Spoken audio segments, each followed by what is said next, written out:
Hey, welcome everyone to Fridays with Farhan episode 7. I have my laptop right here, right in front of me, right here. I'm just going to read it off.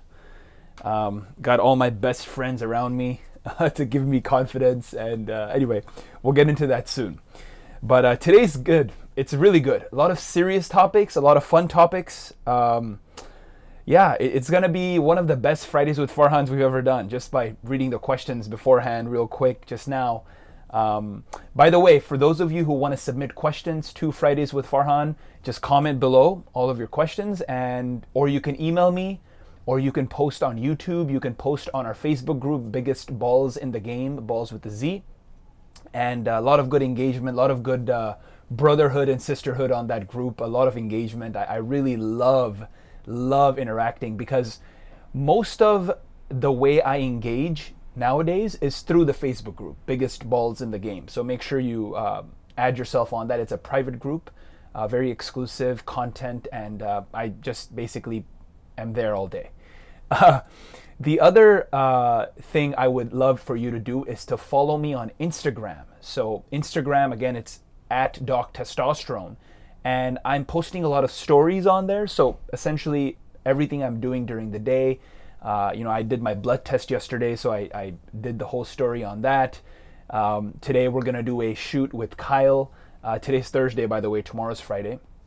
But today we're going to do a shoot with Kyle, take my profile pictures for social media, all that stuff. And that's all going to be on the Instagram story, exactly what I'm eating, how I'm making my spice shots, how I'm making my smoothies, how I cook my rice and my beans and my peas and my lentils, and just everything, green smoothies, fruit smoothies, like the whole thing is documented on Instagram story. So make sure you follow me on Instagram at Doc Testosterone.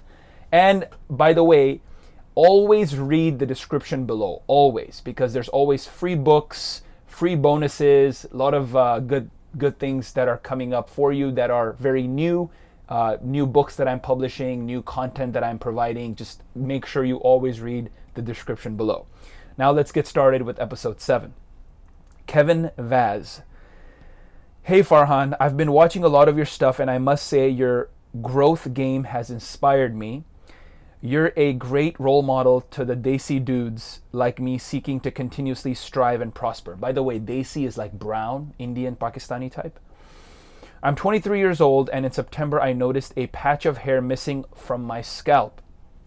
Turns out I have alopecia areata, and it freaked me the fuck out. So the patches are slowly growing and spreading.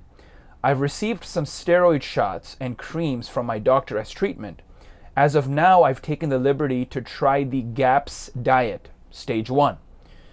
Because alopecia areata is an autoimmune disease, and those conditions can be a result of leaky gut. What advice do you have in terms of gut health, and how can I restore my health follicles and heal this condition? P.S. The doctor said that my hair will grow back, and this condition can be the result of stress. Okay, so let's split this answer into 2 parts. First one is going to be gut health. The second one is going to be stress. For gut health, there's 2 things, prebiotics and probiotics. You need both in your diet, and you may need a supplement, but before going to any supplements and spending extra money, I always try to address the issue and solve it through diet. So this is what I do for my gut health. First and foremost, get an allergy check. Okay, so day before yesterday, when I went for my initial requisition for the blood test, I had the doctor write me up a prescription, a requisition for an immunologist. An immunologist, I don't know if your doctor is a specialist in immunology, but you need to go to an immunologist to get some kind of allergy test done. And it's a very strict protocol. You have to follow this step-by-step process. I would recommend you do that first, because if you have a gluten allergy, or if you have some kind of cane sugar allergy. I listened to a podcast a few days ago where the girl had a cane sugar allergy, and when her and her husband, they both had it actually. They both stopped cane sugar for like 2 weeks, and all their stress, all their gut issues, bloating, gone. So make sure you go to an immunologist. That's what I would recommend for gut. In terms of diet, just the usual probiotics, prebiotics. For example, asparagus is great. You know, get a lot of fiber in your system so you can digest your food. Don't do green juices, do green smoothies, because the fiber in there will help you digest the sugar and kind of balance the sugar out with the fiber.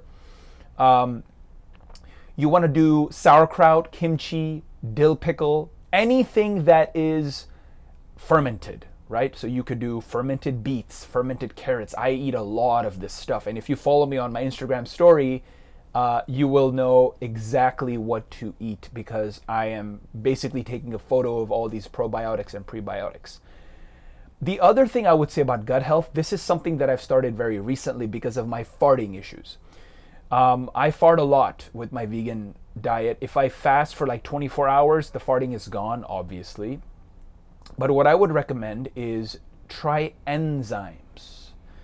The one I'm trying out, the actual company and the actual product that I'm trying out for enzymes, I'm only going to tell you once it works, and I know it, I'm comfortable with telling you that it works. I don't want to tell you yet, honestly. So let me try it. I've tried it for about 4 days. It's pretty good. The farting is much less. I wouldn't say it's completely gone, but it's definitely gotten much better. So make sure you, later on, maybe in a week or two, 2 weeks, 3 weeks, I will post in the description below, or I will make a video about this enzyme supplement that I'm taking, if it works or not. So that's the issue with gut health. The concept of stress is next, right? So we know that stress is correlated with cortisol increase, and we also know that if you increase cortisol in your body, your testosterone will go down. So these are issues that you need to know, and I'm sure you already know that. And this is why I have this guy here. So one really specific technique that I've learned to reduce my stress is either in the morning, right after you wake up, or at night before you go to sleep, you want to do some foam rolling. Now, if you don't know exactly how to do foam rolling, there are other videos on the channel which you can look at. A lot of videos I taped with Sir Symmetry, or Jibin, if you're watching, hello, shout out to Sir Symmetry. Use this foam roller. You can get this trigger point, or you can get other foam rollers out there. You can get a cheap one from Amazon for like 10 bucks. And if you foam roll your hamstrings, your quads, your back, your chest, your upper back, lower back, just your arms, even your feet. You want to foam roll your feet, or you want to use a lacrosse ball to foam roll your feet. A lot of our stress is manifested in tightness in the body. Okay, and a lot of this I learned from this book right here. I don't know if you can see it. This guy, Desk Bound. This is the book that my audio recorder is resting on right now. So Desk Bound is a book by Kelly Starrett, and in that book, at the very end, he gives you this prescription for what to do every day for a certain number of weeks. I believe it's a 14-day plan, and every day you are stretching and using a foam roller, a lacrosse ball, there's another thing you can do for the spine. It goes up and down. I think it's called a peanut. Yeah, peanut. You can use these to reduce stress in your body. And if you do that, then perhaps it will do good for your scalp issues, your hair issues. Because if your immunologist or whatever doctor you spoke to said that your scalp and hair loss issues have to do with gut health and stress, then these are the two things I would recommend. Now, obviously, stress is a very multifaceted thing. Just foam rolling is not going to get rid of it. But that's sort of the little tip I wanted to give you in terms of what has helped me reduce my stress. Besides that, yeah, if you want to know more tips about reducing stress or more stuff about gut health, just comment below and I'll make a separate video about that, or I'll answer it next week. Let's keep going.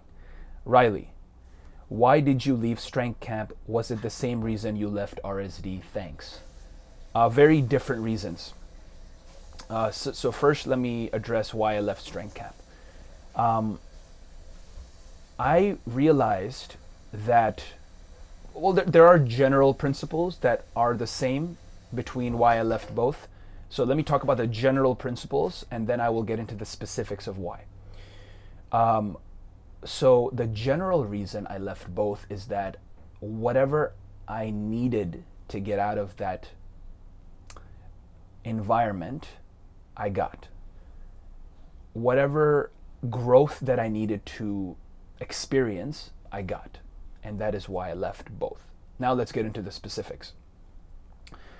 Reason I left strength camp is because I realized that I can never be independent and grow my own brand.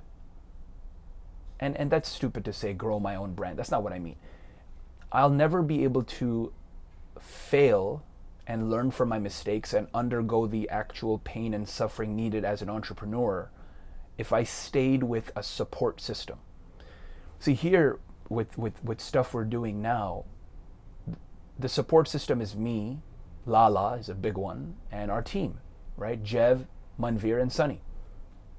And we are our group. And then if you go, a little bit beyond that, it's our Facebook group, Biggest Balls in the Game. And that's really the support system. But the thing is, I'm not under someone. I'm not like, there's no authority. There's no Elliot. There's no Chris. There's no like, hey, this is what you need to do, or this is, and they never even were that authoritative. But there's still this sense of, oh, I have a responsibility to someone who is perhaps paying me or expects me to do something. And I don't really like that. That's not who I am. So that's the specific reason for leaving strength camp. Now, the specific reason for leaving RSD is because towards the end of my Las Vegas immersion stay, this was around September 2014, I realized two things. One, the purpose of immersion was gaining core confidence. Actually, I talked about this yesterday with Kyle. The purpose of Vegas immersion is to reach core confidence. And, either it's, you can go specifics, right? Get good with women, approaching women, feel good about yourself, have self-awareness. But at the end of the day, it's core confidence. Can you be confident to do anything, anywhere, anytime? And that's literally the goal of my life. And I believe self-awareness is a key to that. But still the goal is core confidence. So I realized in Vegas that there's two things that I can never get at immersion which are necessary for my self-confidence. One is looks. I need to look good. I need to look fit. I need to look fit and really good and sexy because it's who I am as a human being. Not what I strive to be, it's who I am. I just was not that at that time. And I'm still working on it.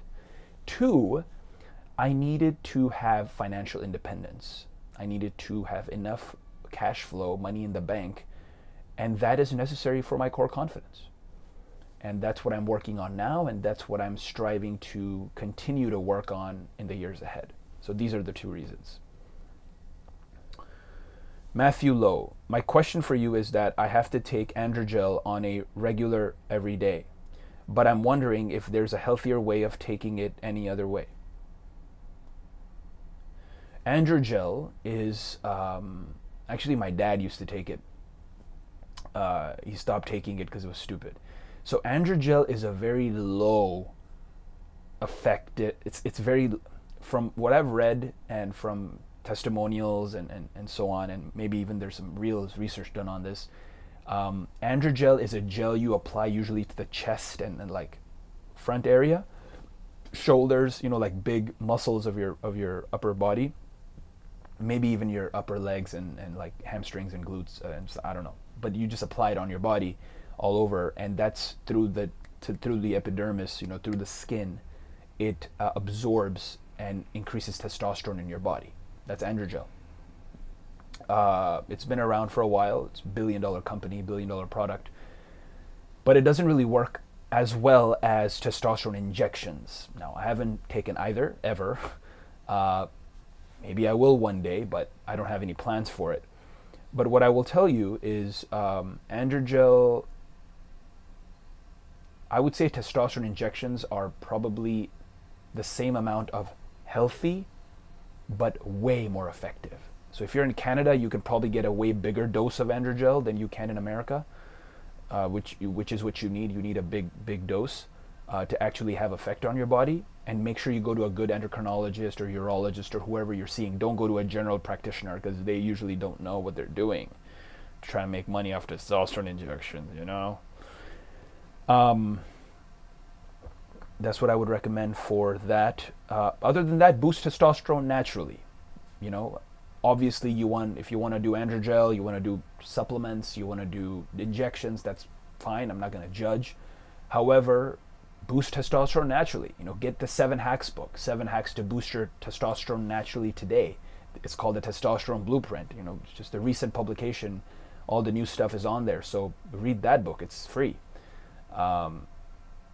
There's probably a link in the description below, so get that ASAP. All right, next. So next, I'm not going to say the guy's name. It's by YM. It's a very serious issue, and I don't really know if he wants me to talk about that. Like, I don't know if he wants to share that, honestly. So YM says, I've experienced crippling depression to points of extreme suicidal ideation. Have gotten to the phase of planning before. As of now, I don't feel like I should be dead, because I've generated sufficient promised potential in my life, to the extent there is a small chance that it might actually become worth living, at least for a bit. Any tips on turning this progression into an upward spiral which is able to negate any possibility of suicidal thinking in the future? I've had such upswings before following intense depressive states, but they don't last because I'm not disciplined and fall back into old destructive habit. I'm gonna give you a tip that I got recently from one of my family members. I don't know if you watched my video Heart to Heart episode 2, where I talked about my relationship with my parents, and I got a lot of messages, emails, phone calls, texts from my family members, friends, parents, a lot of very emotional replies. And one of the family members, who I appreciate very much, he sent me a Facebook message and he said, Farhan, perhaps the problem is the way you look at things. And I'm going to give you the same tip. I'm assuming you live in the West, and I'm assuming you are like an American Canadian type person. Maybe I mean, you're not a white person, or no, you're not a white person, you're a brown person, but yeah, you might live here. Western society has this notion of individualism, having you know, you're independent, you're on your own, you do your thing, you compete with everyone else around you. Eastern society has this collective viewpoint to life. We work together as a family, we work together as a community, we work together as a tribe. So sometimes we become isolated in the West. Why? Because it's an independent society. It's not like we're working together to achieve the victory of a group. We're working together to achieve victory of you. So even if, let's say you're in a sales company, well, you want to beat everyone else because you want the best commission, you want to have the best goals and win the best awards and prizes. But that sometimes allows for the company to win too, because of competition. But at the end of the day, the mentality is not a group mentality. So what I would recommend is this. Find a tribe, find a group that resonates with you. It's your, like Lewis House says, it's your soul tribe. And that group will be your collective consciousness, right?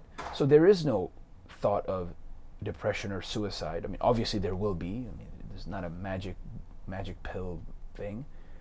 But now you share your happiness and depression with a tribe. Your success is their success, your failure is their failure. That is what my family member recommended to me on a Facebook message, and that's what I would recommend to you. Just stop looking at life from an ego, you, and look at it from your tribe. And if you don't have a tribe, find one. And one of the tribes I would highly recommend is our tribe, Biggest Balls in the Game on Facebook. I know it's a plug, and don't take it the wrong way. I think it's a great, great group, and you got nothing to lose. On a more heart-to-heart note, YM, I'm sorry, man. I'm sorry you feel that way. I know I've felt it. I've never contemplated suicide, that's for sure. I think my self-esteem and ego and confidence is too high for that.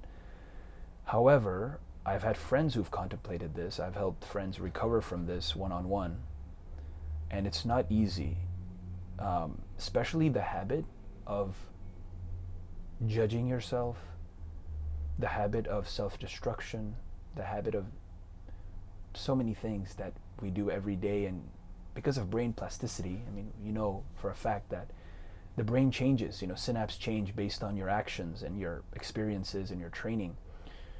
You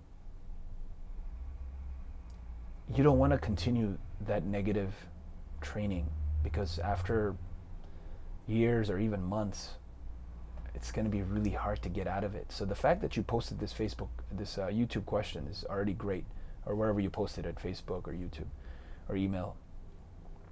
It's already great. Actually, no, you emailed. Yeah, you're an email person. Other than that, read Sapiens. That book right there. Read Sapiens. Sapiens will give you an idea of what human beings are like and how we've evolved over the last 3 billion years since life started on Earth. And it'll really give you a perspective on humanity and the history of humanity. I think that's really great. I would read Sapiens. And by the way, at the end, I might go through some of these books to give you some tidbits on things.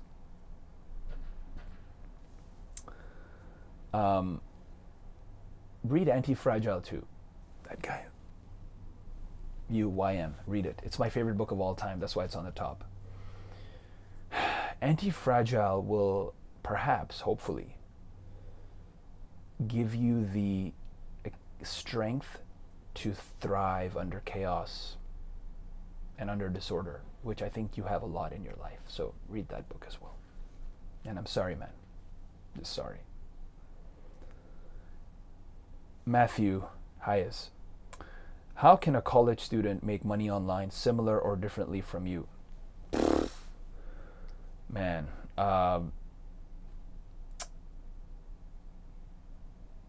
depends on your skills. I mean, what are you good at?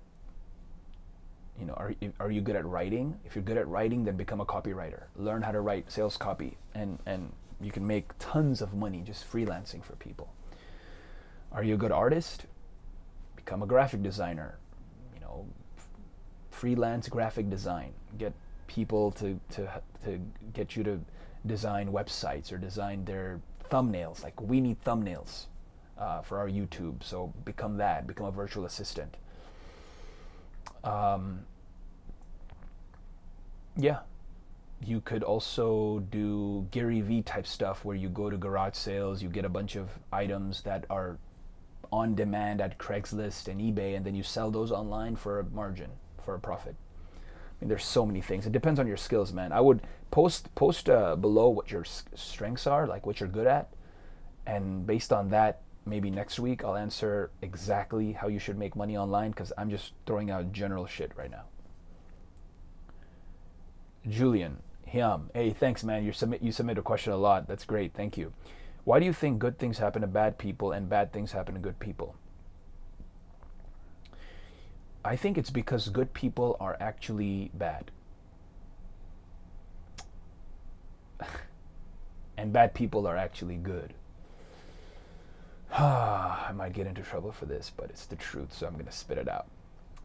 See, a lot of good people are pretending to be good because they're dishonest. A lot of things happen which in which you want to express yourself in a negative way, in an angry way, and you keep it back. And you're nice. So you're good. But in actuality, if you were honest and bad, then you would learn to maybe become good in a real way one day. Let's do some examples. Who's a good person? Someone who is nice to everyone. You know, he does community service. He, you know, is very nice to his parents, listens to his parents. He gets straight A's. He helps out his religious community, the whole 9 yards. You know, he helps people with their homework. You know, gives all the money he makes to his mom. This is a good person. Me back in the day. But you know, I was actually a bad person because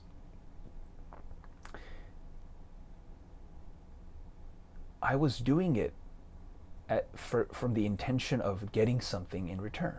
It wasn't from the heart. It was to get validation or to get a self-esteem boost, to get an ego boost. So I would say that's actually a bad thing. Now let's look at a bad person. Michael Jordan. He made so much fun of his teammates. He scolded them during practice. Kwame Brown, who's his #1 draft pick, actually quit the NBA because Michael Jordan trash talked him so much, and it was like his own team. Michael Jordan, when a little kid would ask, hey Michael, can I have your autograph? He would say, fuck you, no. Got money? That's the type of Jordan. That's the type of person Jordan was. He had very low external humility and very high internal humility. He would work really hard and really kill it, but his external humility was like zero. He didn't give a shit. He always made people feel like shit. If you listen to his old teammates' interviews, they all say, oh man, Michael Jordan was such a bad guy. I think he was a good guy. He instilled competition in the world. He made all of us evolve. He made basketball into a new level. A lot of black kids in neighborhoods who are poor now thought, hey, I could be like Mike. I want to be like Mike. He bridged the gap between whites and blacks, I believe. Maybe I'm wrong, but this is my personal belief. But I think that's what it is. If you're bad for a good reason, then you're good. And if you're good for a bad reason, you're bad. So it's all about intention. I think most good people have bad intentions and most bad people have good intentions. Because they're honest. And that might even kind of tell you that everyone should be bad if they want to have good things happen to them. Like be selfish. And that is true to an extent. Watch Osho's video, Be Selfish. Osho is this amazing guy, is one of our mentors, and watch his video. And of course, Anti-Fragile will teach you a lot about, doesn't matter if you are good or bad, doesn't matter what knowledge you have or what experience you have, it's all about optionality, and that's a big part of this book. I want you to get into that. David, Brandon Ballesteros, what kind of body language do you do that's empowering? Can you show it? Sure. I mean, the power pose, this thing, right? You spread your hands apart. You can't see all my hands, but it's basically like all the way apart, and you have your feet face like wide feet, wide hands. I can't do it. This thing will unplug if I do it. But yeah, it's just a power pose. Go look at what's her name, Anne. And it's like a lady who did a TED talk on the power pose and how it increases testosterone right away. That's what you should be doing right before an interview, right before major decisions, you know, just to get that spike, that boost, quick boost in testosterone. And it's a power pose. It's basically your hands wide apart, feet wide apart, and you're just like maybe even like, just like making a big scream, like, making a big scream while you do that. And take up as much space as you can. That's basically how your body language of dominance and masculinity and confidence. And it will empower you. Ooh, our man Raul, 3 questions. Hey man, here are my 3 questions. 1, I'm currently taking a college level psychology course, and I really enjoy learning about the human brain and our behaviors. However, I am not sure if this is what I want to major in next year in college.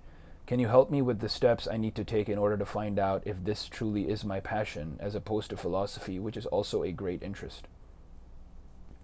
The only way to know if it's your passion is to do it. So for instance, for psychology and that kind of stuff, literally go and work with a psychologist. Like go intern for a psychologist for free. Go intern with a philosophy person for free. I don't know how you're going to do that, but do it. That's 1. 2, instead of thinking about that course, think about what you like to do and what you've been doing. So it's all about action, right? So over the last 3 months, what have you been doing? Have you been learning about philosophy or the human brain? I know you're a vegan, or maybe you've been learning about like health stuff. What have you been thinking about? What have you been feeling about? What is your major pain? What is that only you can do and no one else can do in the world? These are the types of questions I want you to ask yourself, and then make a decision. 2, I feel that I'm often bloated after my meals. I try eating probiotics to help with my biome, such as kombucha, kimchi, sauerkraut, pickle juice, etc. Still, I'm trying to have really chiseled abs and not have a belly. What can I do? I'm vegan for over 2 years already, by the way. Yeah. Get a fecal test done, stool test. The reason is because there's a possibility is that there's some issues with your biome that you don't know about. For example, you might be missing certain enzymes. And that's why I started taking this enzyme supplement recently, which reduced my farting. That's 1. 2, this is very nuanced, very interesting. Losing weight is not the way to get chiseled abs. It's actually gaining muscle. A lot of the stuff on this channel is about losing fat, right? Like I'm a thin, like fit, skinny fit guy. If you want, but remember, I bulked first. I did a lot of bulking and like gained a lot of muscle first, and then I lost the fat. So you need to gain a lot of muscle in order for your core to be strong, so you can have chiseled abs. Not lose weight, which means you might have to eat a lot. 2, cut down sugar. Totally. Cut it. 0. You can eat brown rice, obviously, sweet potatoes, fruits, vegetables. Not very sugary fruits, but you can have a couple of fruits a day. No problem. Even 3 fruits a day, no problem. But cut out all sugar. Everything.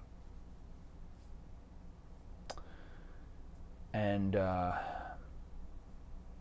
I don't think you need a probiotic supplement, but I would definitely get that checked. Get your fecal checked, your stool checked. See what's happening in your gut. Oh, I got my stool checked too, so I'm gonna report my results and I'm gonna show you what happened. 3, I've had the desire to become a high school teacher after college, and I still ask myself, despite all my love for educating others, would I be able to repeat the same stuff for 5 classes? I feel like I wouldn't handle the amount of students I would have to keep saying the same stuff to. My life would still be very occupied with preparation, grading, etc. Do you have any tips on how I can approach this? Thank you, bro. Yeah, you don't need to become a high school teacher if you like to teach. You can teach like 1,000 ways. I mean, look at me. I'm not a high school teacher. I know a lot of my friends who've taught me a great deal. They're not teachers at all, like officially or formally. So I don't think you need to become a teacher to be able to teach first. Second, yeah, I mean, it just sounds like you don't want to prepare, grade, and do the same thing for 5 classes. Like, yeah, if that sounds horrible, don't do it. You're going to be miserable. But why do you think I left academia? I didn't want to write grants and apply for fucking this grant and that grant, and write these like proposals for people who, a lot of administrative stuff you need to be as an academic professor, and just sit there and do research on stupid shit that's not going to have any meaning to anyone in practicality. Like, that's why I left. A lot of it was the administrative stuff, and a lot of PhDs, they leave academia because they don't want to do that shit. They want to do real shit, practical shit. That's it. Let me see if I want to cover any books. I might start covering some books from now on. Well, yeah, I would say if you're really interested, there was no questions about like health stuff, like specifically, but if you want to learn about the microbiome, read this book, How Not to Die. There's 15 chapters. Each chapter is like first chapter is like how not to die of heart disease. Then it's like how not to die of lung cancer, how not to die of brain disease, how not to die of diabetes. And this guy, Dr. Michael Greger, he's a plant-based diet doctor, functional medicine. You could say evidence-based nutrition, he calls it. He has an amazing podcast. He has an amazing website, nutritionfacts.org. Really good dude. And this book I would definitely recommend if you want to know about the microbiome. If you don't want to read the whole thing, just go in the index and look up gut flora or whatever, microbiota or fermentation. I don't know, look something up like that. And I try to read these two, especially the guy who had suicidal thoughts. These two books, Predictably Irrational and Thinking Fast and Slow, will teach you a lot about human decision making. Why we're biased the way we are, why we think the way we do, why we act the way we act. A lot of our human decision making, why we make certain choices, why we get addicted, how we learn, how we unlearn, all of these things, habit formation, they're in these books. Predictably Irrational is by Dan Ariely. He's one of my favorite people. He's 2 PhDs. He's a professor at Duke. Teaches decision making and behavioral economics, behavioral finance. And this guy right here, Dan Kahneman, Danny, also a great dude. He won the Nobel Prize in economics for prospect theory. He's a good guy. A lot of research on like a loss aversion. He's done so many behavioral economics experiments. Definitely worth to check out both of these guys. And so just wanted to show you this, and then obviously read Deskbound right here to learn about the problems with sitting on a chair. Right now I'm sitting on the floor. I try to sit on the floor a lot, or I do crisscross applesauce, which I'm doing at the moment. Work out, stay sexy, and become really sexy. That's what I would recommend and advise you as my last thing before I go. Thanks again. Comment below. What did you think of today's Fridays with Farhan, episode 7? And if you like this format, what's happening in your life, please let us know. Subscribe to the channel to get notifications on future videos. Share this video with your friends if you think they would like it, and give a thumbs up as well. And that's it for today. Thanks, and see the description below and get all the free books and bonuses, whatever we're offering at the time. All right? Ciao. See ya.